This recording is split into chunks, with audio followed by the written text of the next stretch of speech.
Good afternoon, everybody. My name is Brian McCrath. I'm president of Dublin City University and I have the pleasure of chairing this session, which we think you'll find very interesting. We've certainly got a very interesting panel. Can I start off by introducing the panel to you?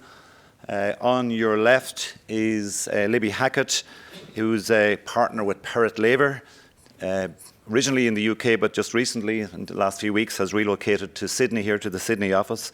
And previously, she was first chief executive of the University Alliance in the UK. So Libby will bring a UK and Australian perspective on this topic. Next to Libby, you have Professor Callum Drummond, who is Deputy Vice-Chancellor for Research and Innovation and Vice President at RMIT, university nearby here as well. So he will certainly bring the Australian perspective. And next to Callum, we have Dr. Mikail Strikanov, who is the rector of the National Research Nuclear University in Moscow, and this was previously known, and many of you might know it as the Moscow Engineering and Physics Institute, or MEPI for short. So we've got quite an international panel to provide perspective on the issue of the role of university or industry collaboration in driving research excellence. The setup is as follows. I'll give roughly a 10-minute presentation on the topic itself, and then I'll ask each of the three panelists to give a 7-minute statement of their perspectives in responding to the issues raised. So let me start off and give you an outline of my own presentation. First of all, I'll give you a personal institutional background perspective, focusing on the issues that we have derived knowledge about in terms of excellence in research associated with industry collaboration, the benefits and challenges, and what's the optimal design of industry-university partnerships. And then I'll finish off with quite specific questions for the panelists around that topic. Just a little bit about our university. We're a young university, just 26 years old, ranked in the top 100 under 50. You can see here where we hosted the Summit of Young Universities in Dublin earlier this year. We're not only a young university, but Ireland's leading innovative university, as measured by issues like a top university for executing licenses with industry for each of the last 5 years, and top the ranking that Times Higher themselves use for measuring innovation in terms of industry income per academic. We use the strapline University of Enterprise for two reasons. One is to explain our commitment to fostering an innovative and enterprising mindset in our students and graduates, but more significantly in this context, it's a clear commitment of our engagement with the enterprise sector itself. And that is very easy for us in Dublin. If I can tell you that within 15 minutes of our university, I can be at the European headquarters of each of these companies here. So we're surrounded by really a high density of high-tech companies. And it makes all of these are not offices of these companies. These are very large operations. Google would have between 4,000 and 5,000 employees. Intel would have similar scale, and so on and so on. So this makes engagement with industry very straightforward.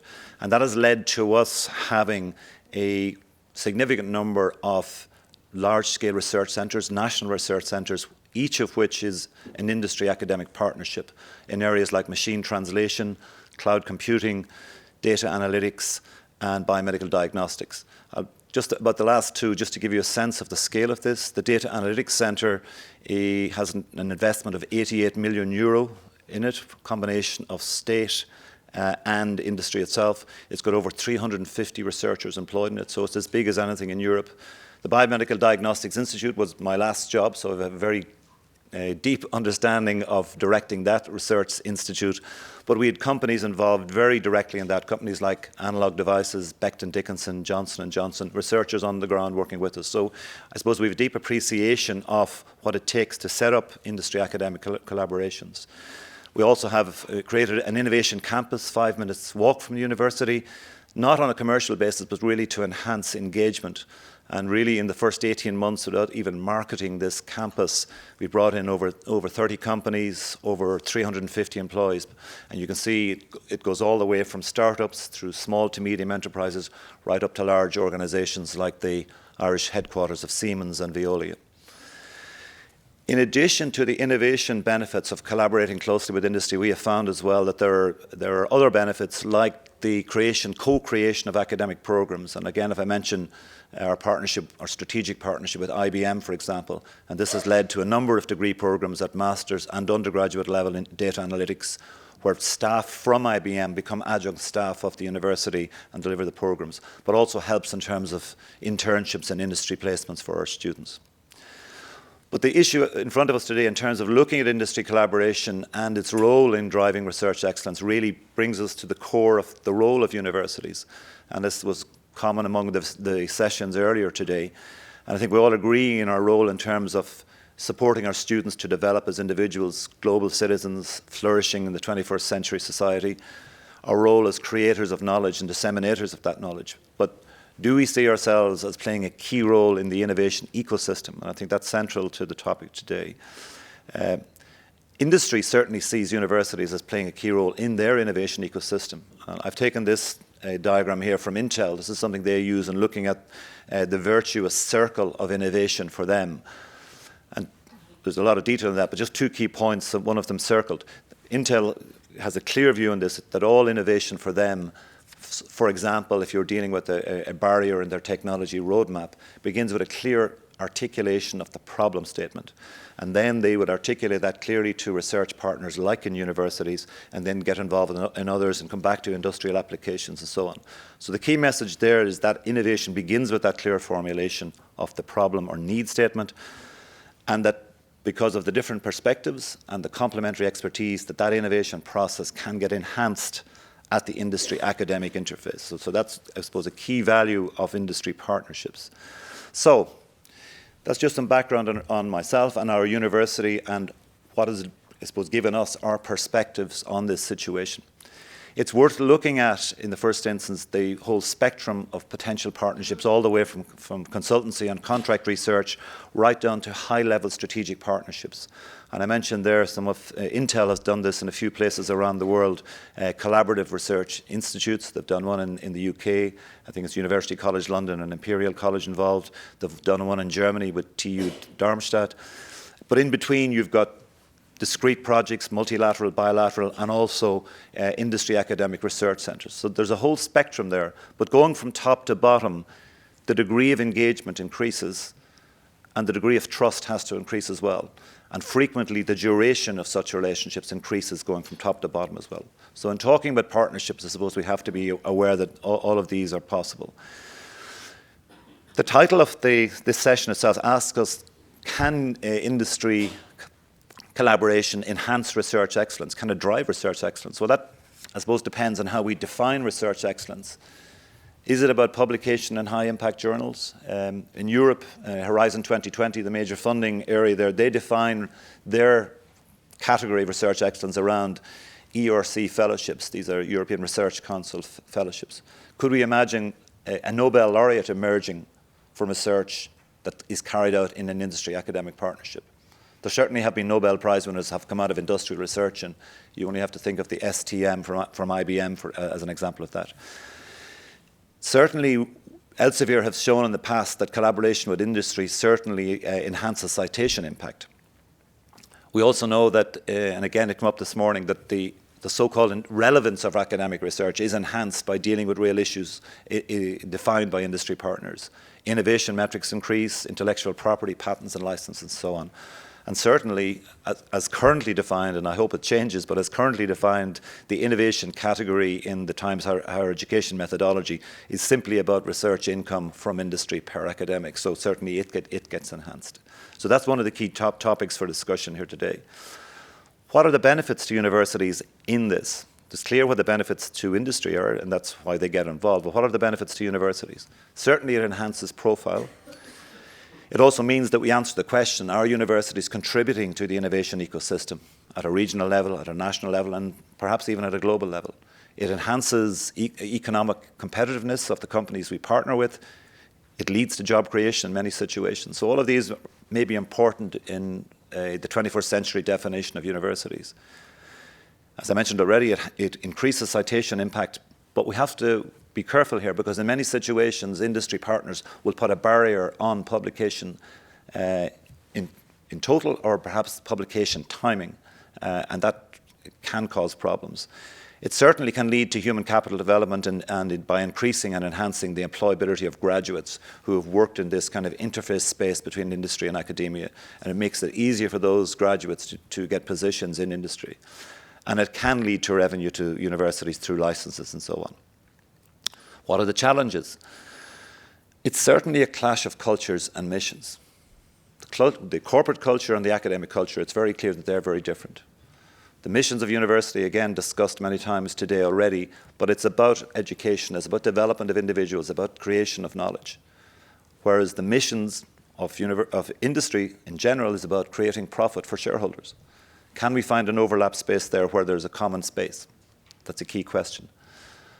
One of the issues that's also important is it's usually a very focused program of research, and there's frequently a constraint on curiosity-driven research, particularly if such an interesting pathway emerges in the middle of a joint project.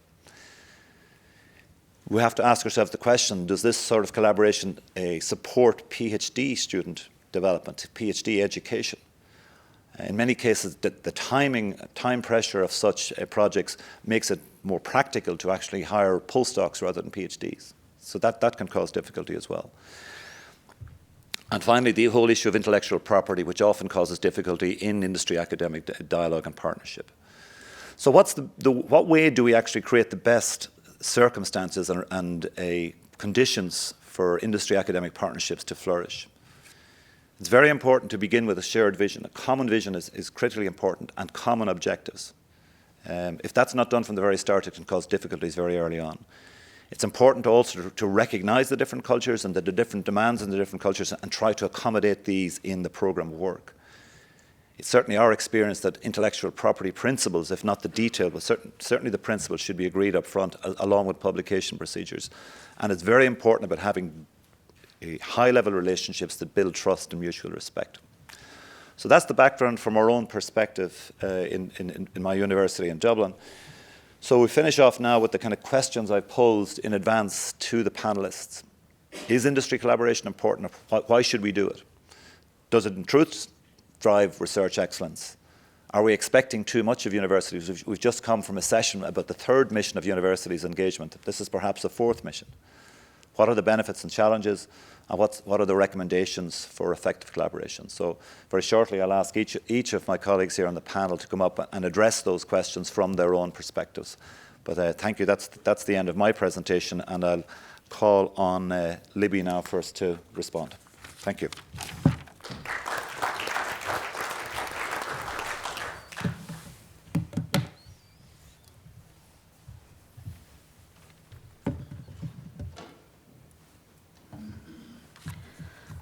Thank you, Brian, for that kind introduction, and thank you to the Times Higher for the opportunity to speak here today.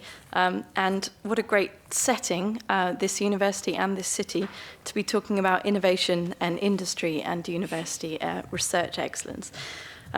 As Brian said, I am a partner at Parrott Laver. I've had the privilege in the last 12 months of supporting 10 Vice-Chancellor and President appointments. I could get really geeky on the issue of future leadership and talent in the sector and how important that is, but I promise not to. I promise to stick to the subject of the day, which is the role of industry collaboration in driving research excellence.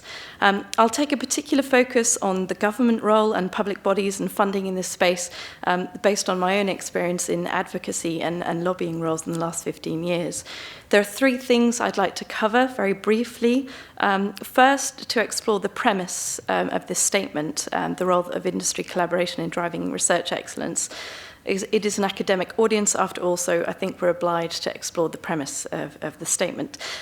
Secondly, to look at the definition of what do we mean by industry collaboration, what do we mean by research excellence, and thirdly, and most importantly, I'd like to cover some of the conditions that support industry collaboration in driving research excellence and the innovation agenda.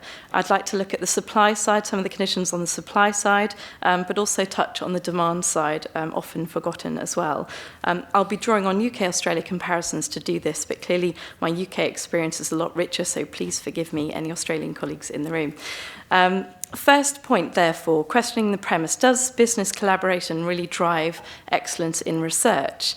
Well, it's an interesting point, isn't it? I think if we substituted the word industry and put international in there instead, if we said what is the role of international collaboration in driving research excellence? I think we probably wouldn't even be questioning that. And there's a great deal of academic research to demonstrate how much international collaboration between researchers improves research excellence. Indeed, it's even part of the measure of research excellence is the extent of international collaboration.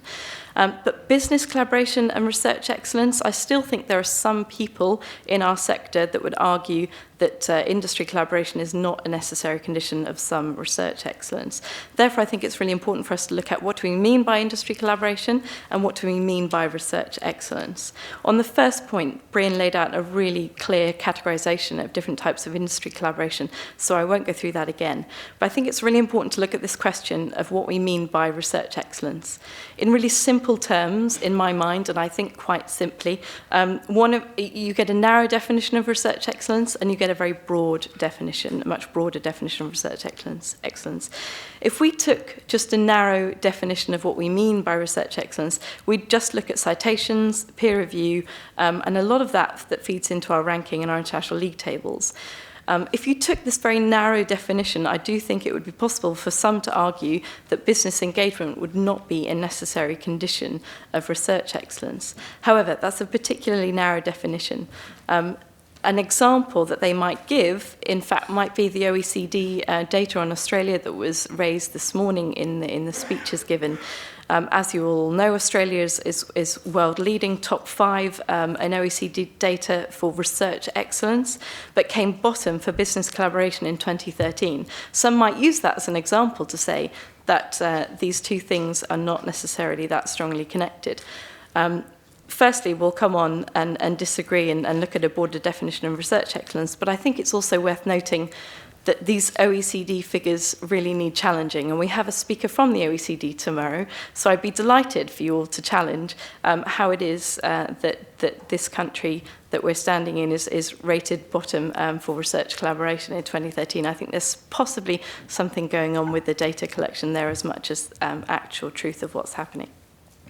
In terms of a broader definition of research excellence, we have to think about really what is the purpose of research.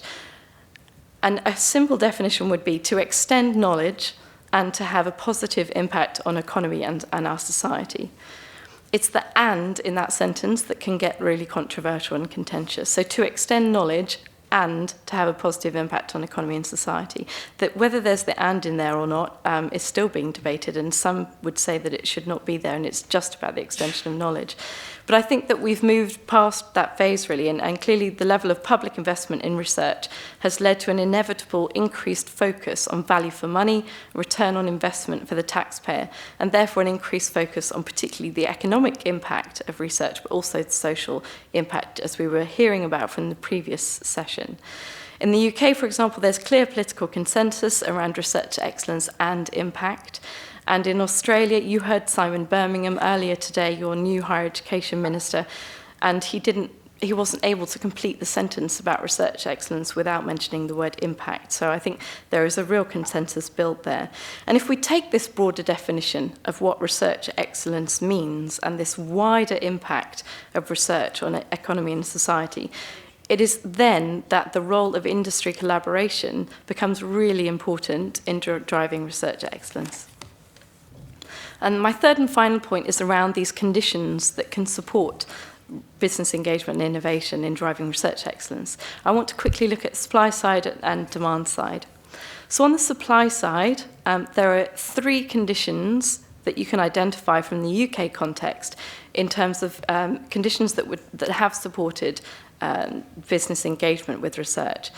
First is the introduction of HIFE, the Higher Education Innovation Fund, about 10 years ago, and therefore, alongside it, the Higher Education Business Community Interaction Survey, the Higher Education BCI survey.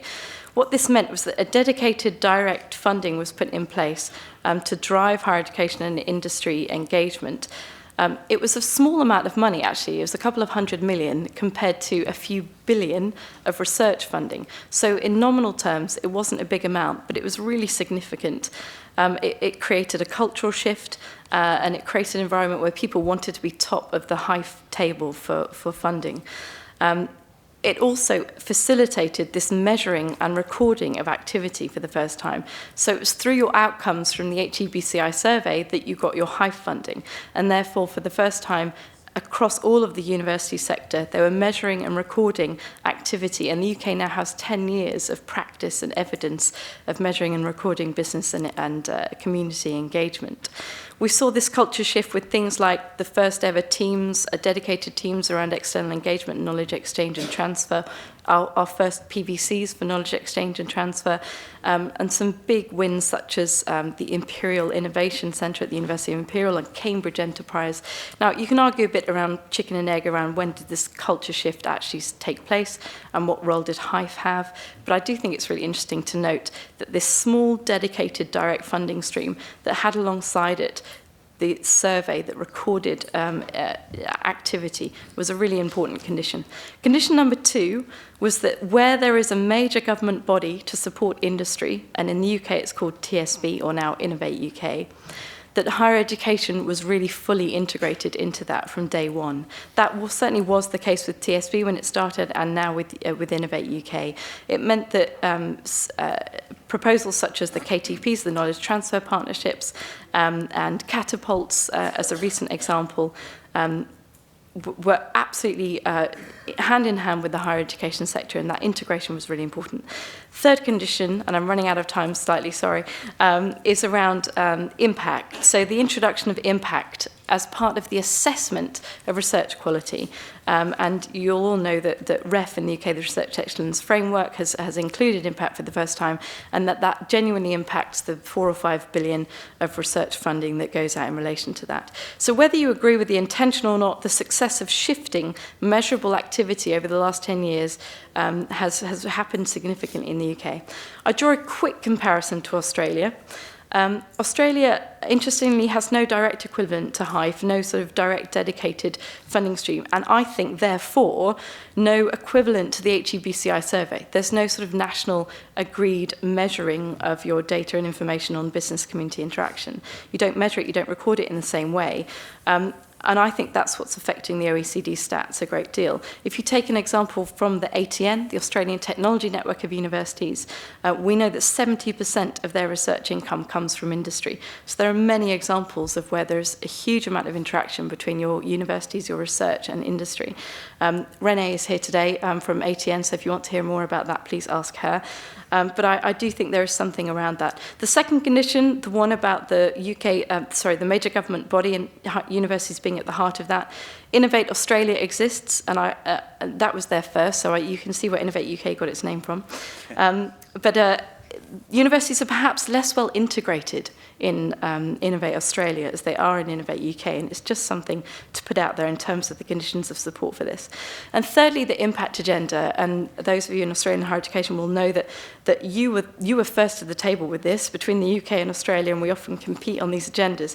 You were talking about impact being part of research assessment way before we were, but what's happened is that in the UK we've been able to link that clearly to our REF and now to our research funding. I appreciate that this is now under review in Australia, and I think it is clear where you're heading. But those are the three conditions that I think sort of compare and contrast the two experiences of the two countries, but do take the OECD data with a pinch of salt. I would say the UK is not perfect. Please don't hear me wrong. It is far, far from perfect and is still working on this hard. And Australia is much stronger in this area than the OECD's data suggests, but hopefully those three conditions are helpful. Very, very quickly on the demand side, apologies, 30 seconds. The demand side is much more complex. It's about the utilization of R&D. There are all sorts of economic drivers around innovation in our different economies. This is a complex area. It's much harder to influence, and therefore we often ignore it. We shouldn't. It should never be ignored or forgotten in innovation strategy. And there's a major role of universities actually in stimulating demand for research and development and innovation in our economy. But I shall stop there because I've run out of time. Thank you very much. Thank you very much, Libby. Can I now call on Callum, please? Thanks very much, Brian. I might begin in a direction I didn't expect to begin, in that I feel like I should say something about the OECD data, given that it was just criticised. Australia is absolutely and definitely suboptimal in industry-university engagement.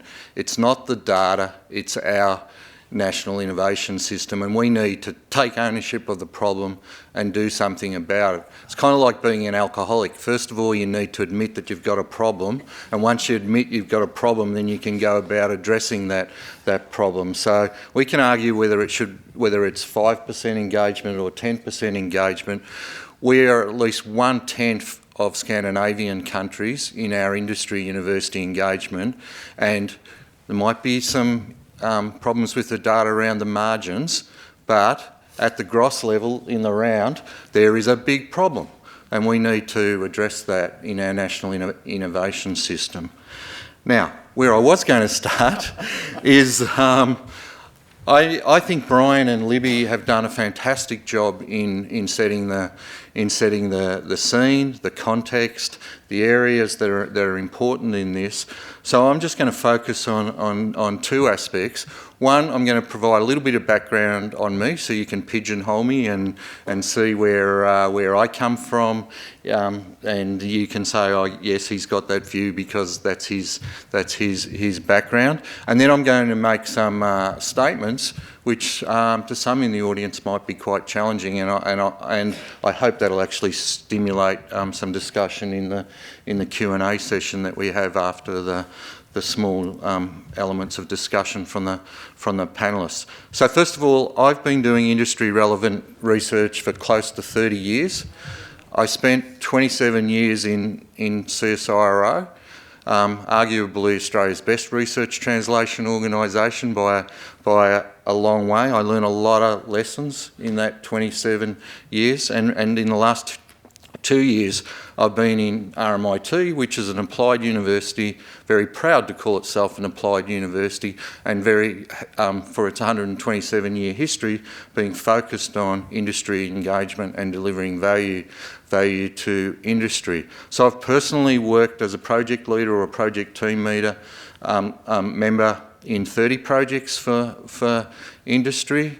I've overseen hundreds and hundreds of industry engagements in senior executive roles in CSIRO. In my last role, I was Group Executive for Manufacturing, Materials and Minerals, which is most of Australia's GDP outside of the services sector, responsible for 1,300 researchers and $250 million budget.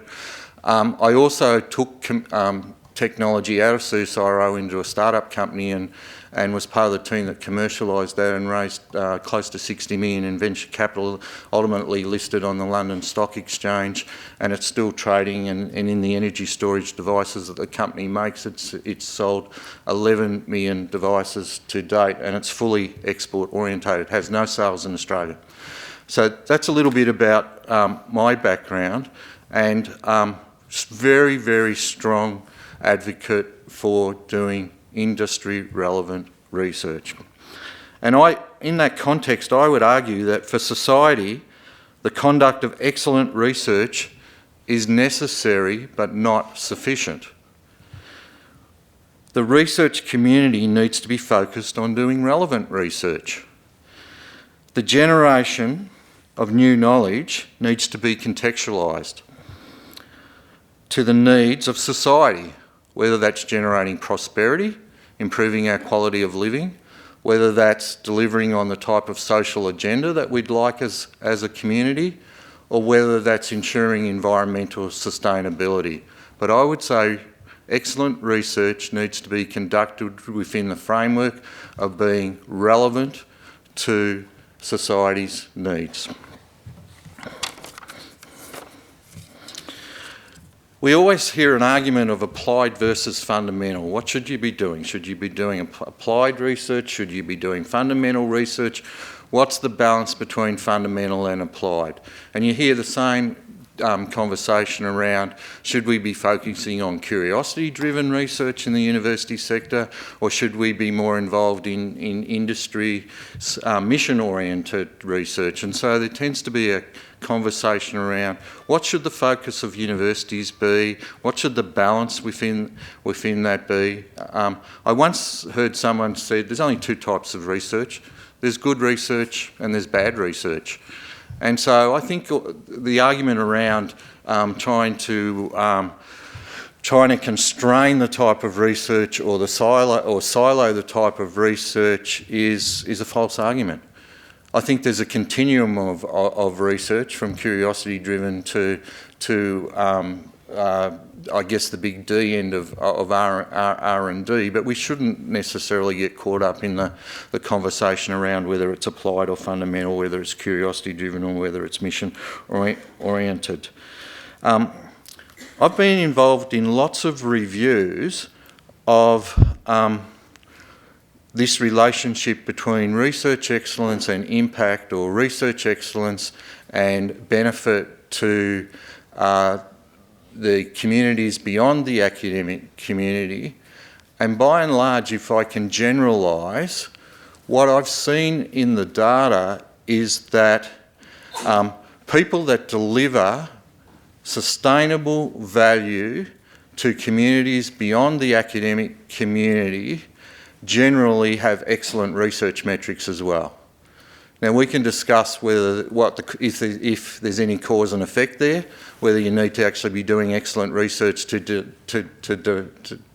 deliver sustainable impact for the communities beyond the academic community, or whether the fact that you're working on projects that are relevant beyond the academic community means that by default you actually have to do excellent research. And there's probably a bit of a chicken and the egg there, and I'll just leave you with that thought. Thank you.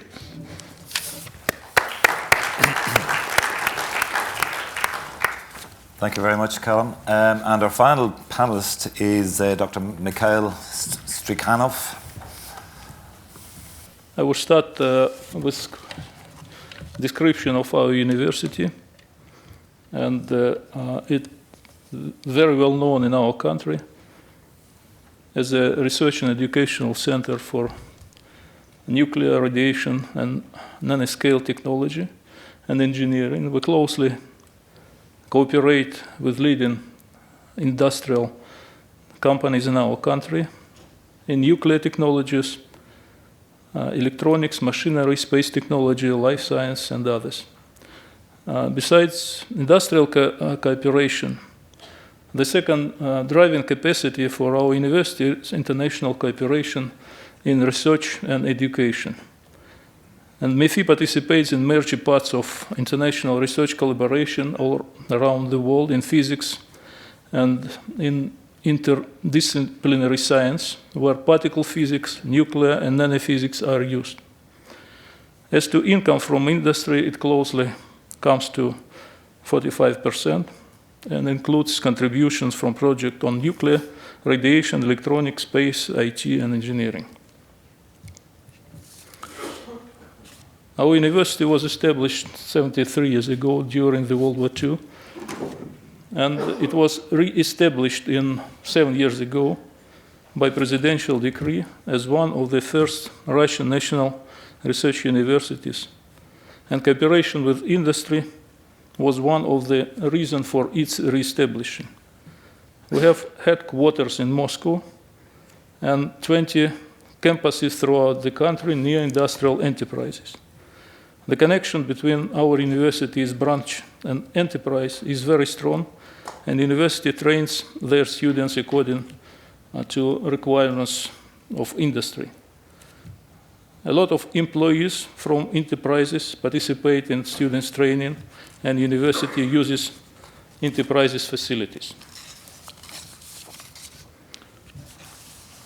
Our main industrial partner is a Russian company for nuclear technology, and this company is globally #1 in uranium deposits and in new NPP construction, and #2 in nuclear power electricity generation. The company has more than 30 nuclear power blocks under construction and approved and prospective contracts for $100 billion in 35 countries around the world. Educational part of construction agreements of our industrial partner includes students training to provide the necessary staff for NPP and other enterprises. The number of foreign students at our university gradually increasing, aiming to 20% for the recent year. We consider university participation and international collaboration as an important part of both university activity and students' training. Cooperative research with leading world scientists is an important driving capacity to research and educational excellence. Unfortunately, both global university ranking agencies, both Times and QS, took some steps to exclude large research collaborations from evaluation. From our point of view, this approach needs additional discussion. Let me say a few words about driving educational excellence due to partnership university and industry. In our country, industry gives us requirements on professional skills for university graduates, and together with industry, we work on professional standards and then on educational standards with certain requirements for curricula, practices, diploma, theses. An important part of industry-university collaboration is involvement of industrial employees in educational process, as well as availability of industrial labs for students training and establishing training centers at enterprises. In conclusion, I would like to say some words about the latest methods of ranking evaluation. The first is well-known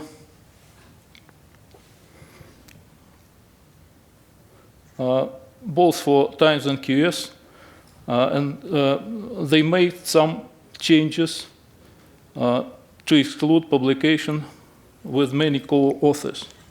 From one side, this is fair because the seemed contribution from each co-author is negligible.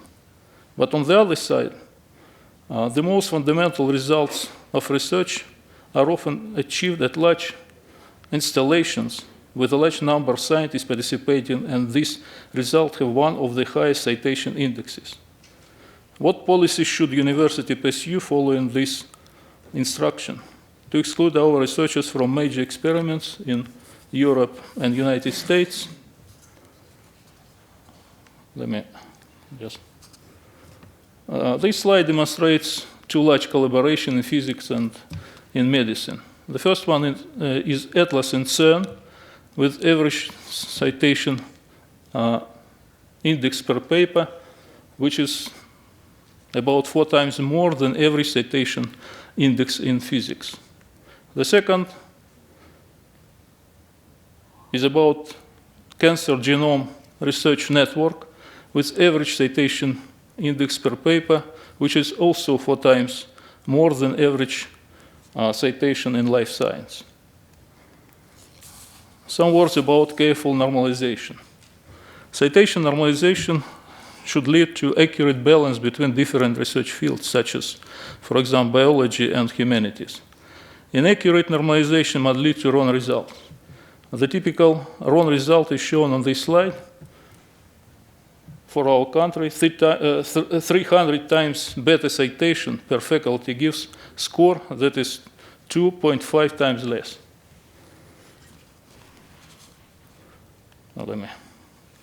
In conclusion, I would make some suggestion.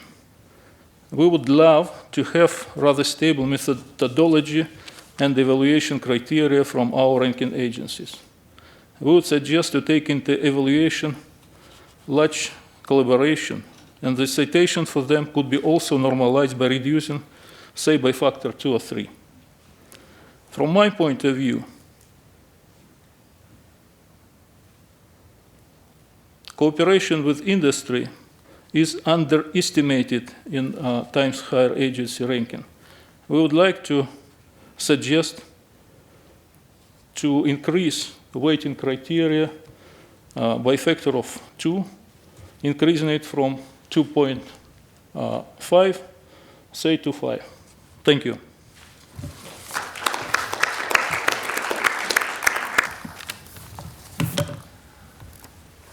Thank you, Mikail. We're going to come to the audience in a few minutes. I just want to go back to the panel first, but please, if you have comments or questions on anything you've heard so far, I think you've heard a generally very positive set of comments on the importance of industry collaborations in research for universities. Whether or not that they drive research excellence is I don't think there was a consensus on that issue, but some of the comments would suggest that, well, is that really important in light of the fact that the overall collaboration with industry is significant for universities. I want to return to the issue, the only debate really that happened between our panellists, and that is the issue of, say, the Australian situation. And if I could generalise that there are a number of regions around the world where industry collaboration isn't part of the research culture, or isn't part of what's actually happening, and isn't emphasised in terms of the broader research ecosystem. How can that be changed? And for example, if what you're saying is correct, Callum, and I've no reason to doubt you about Australia, I mean, how could one change that situation? If I can start with you. Okay, so part of it is you need to recognise the demographics of Australian industry. So except for a few very large resources-based companies and some large financial sector companies, essentially it's an economy that's built on SMEs. And so as a university, if you want to interact with Australian industry, you predominantly need a strategy to deal with SMEs. Now, there are a whole bunch, as we know around the world, there are a whole bunch of challenges dealing with SMEs as a university in particular. One, their cash flow tends to be quite tight. Two, the resources that they can put towards projects can be limited, and depending on the nature of the company, they're actually absorptive capacity for the research that you can generate with them can be something that can challenge the company. So I think you need strategies about working with how do you help them manage the upfront cash flow problems, and then maybe there's a role for government in there in terms of grant systems that particularly promote university SME engagement. I think I once had a boss who said innovation walks on two legs, and what he meant by that was that you need to understand other people's needs, other people's drivers, and the best way to understand that is to actually be immersed in that other person's organisation. So the mobility of Australians between the various parts of the national innovation system is low by global standards.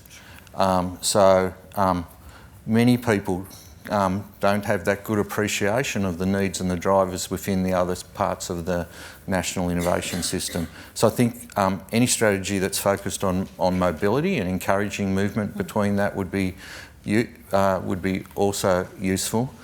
Also, there's a recent report by Roy Green, who's the Dean of Business at UTS in Sydney, entitled Management Matters, and he said that Australian SMEs, by global standards, have management and leadership issues that need to be looked at. So the whole area of management and the ability of managers to identify and manage innovation in Australian SMEs, and I'm being very general here, there's obvious exceptions to that, probably needs to be looked at as well.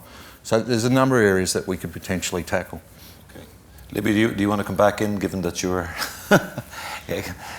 disagreed with publicly there?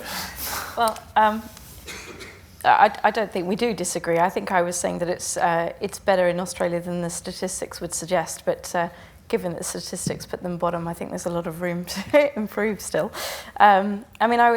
I think the more important point that you're making is around, what would help the change, and Callum would know much better than I would around the extent to which those changes need to be made.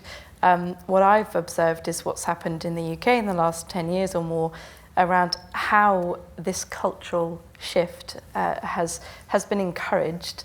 And it's, you know, I mean, it's regression analysis. How do you find the one thing that created this shift in culture? And please, again, let me say it's not perfect. And there are huge parts of our university sector that still need, that are still moving forward in terms of that cultural shift towards business engagement. But some of the things I identified in terms of those three conditions, you know, the approach that our government took as the most effective way to get some of that cultural shift was to put a small amount of money behind it through this dedicated high fund, and it was a small amount of money, but it put some dedicated focus on it. It created a bit of a league table and competition around it. It created some status around it. It created dedicated teams within universities in this area, and there are, you know, that plus the other things I mentioned. There are ways that it supported that cultural change. But I mean, Callum's point is really that there is a long way to go in terms of that cultural shift, and even across the sector, accepting the principle that research needs to be, I think your word was relevant, is still a battle to be won, I think, across the sector as a whole. Sure. Mikail raised the issue of actually changing the weightings and the rankings, and I might extend that concept. I mean, this is a rankings conference, it's about the quality of universities. Do we need a more sophisticated metric in terms of trying to capture the quality of industry research, collaboration, engagement? I'm going to start with Mikail. Mikail, you suggested doubling or trebling, I think, the actual weighting, but would you add other aspects to that metric as well to create a richer measure of the actual value of collaboration with industry? Well, collaboration, university and industry is quite a crucial point for engineering training and whatever. So probably, as I told, this issue is underestimated in existing ranking system, and probably it should be increased, taking into account all the consequences for research and education, because there is no successful education and research without this cooperation. And I agree with you that we have different cultures, and this every side should go its own way to be close to each other. That's why it's a very important issue. Callum, are there any elements to that particular category of measurement that you would add to give a more comprehensive measure of the quality of engagement? Well, I think, I mean, the reason why things like the Times Higher Education ranking system are focused predominantly on research excellence metrics and reputation associated with conducting research is because they're easy to quantify. So, you know, the number of outputs, the number of citations, the impact factors of the journals that people are publishing in, you can put numbers on those. Impact is an area where you can't necessarily readily put single numbers or values associated with it, and that's the challenge that people have been grappling with around the world for decades.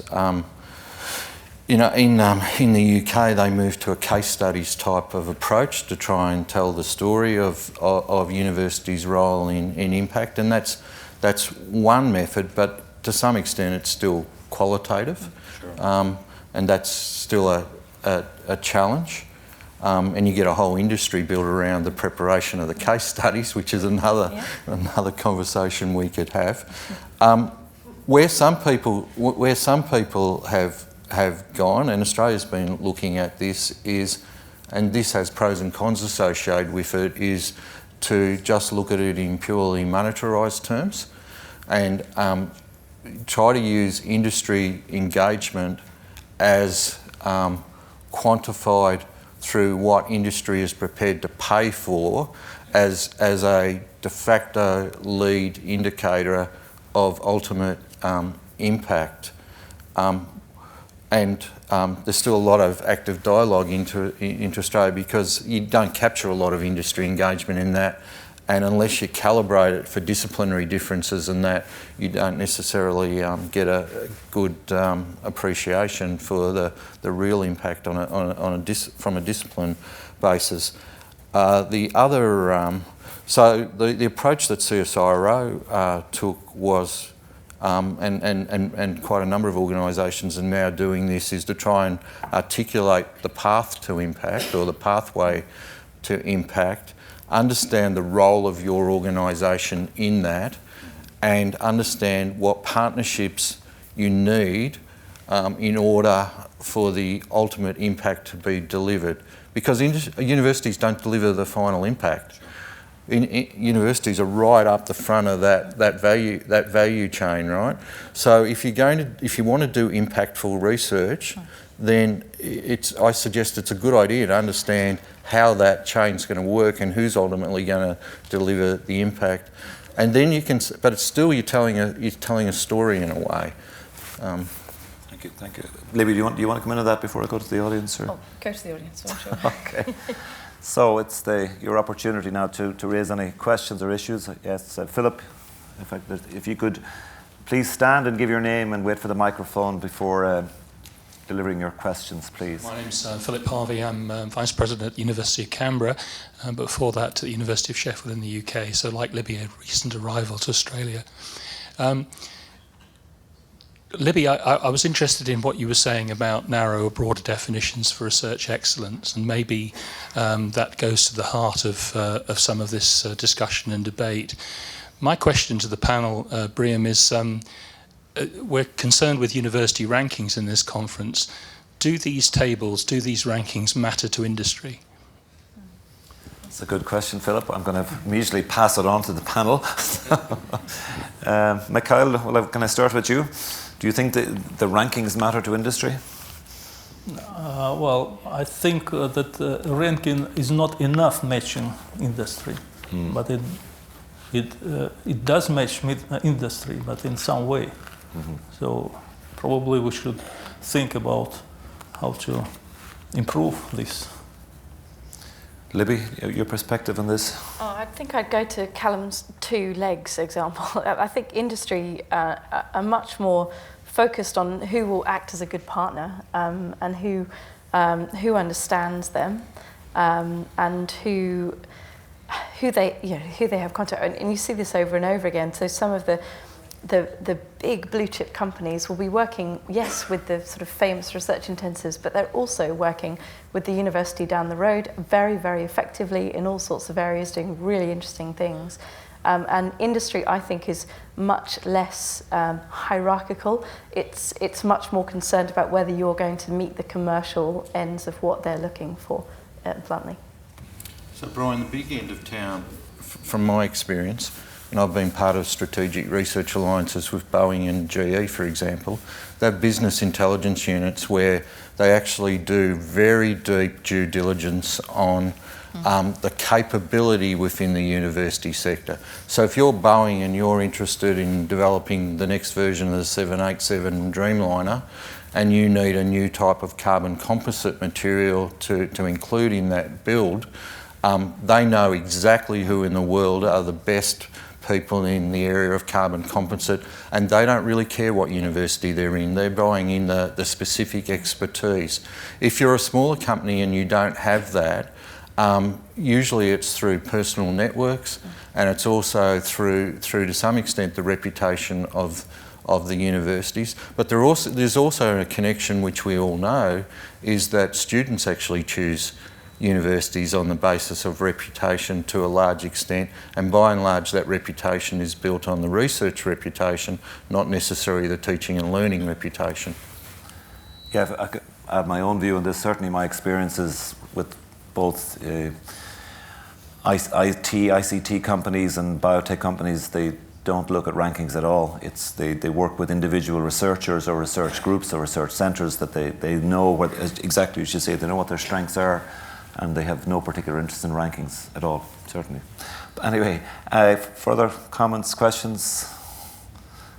We've just got a couple of minutes. David from University of South Australia, if there's a microphone on the way to you. Thanks, Brian, for saying who I am. I'm also a graduate of his university, so that's my declared bias. Each of the panellists, just a simple question. Addressing Callum's point, when dealing with the reality in Australia in terms of the difficulties of engagement that we face with industry, what's the single biggest barrier?